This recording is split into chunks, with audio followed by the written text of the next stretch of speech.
What's up, everyone? Welcome to the video. Today we're going to take a look at how to replace the battery in this Audi remote key fob. This Audi key fob is going to use replacement battery CR2032, and I'll put a link in the description box of this video to where you can purchase these batteries if you're in need. So the first thing we're going to do is remove the emergency key that's in the bottom of the key fob.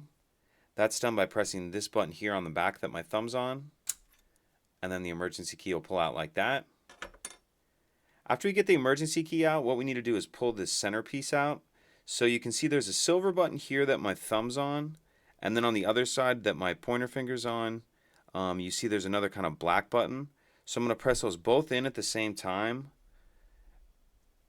and then this middle piece will pull out, and this does take a good amount of pressure to get this out. That comes out like that. We see our battery right here. Let's go ahead and lift the old battery out of there.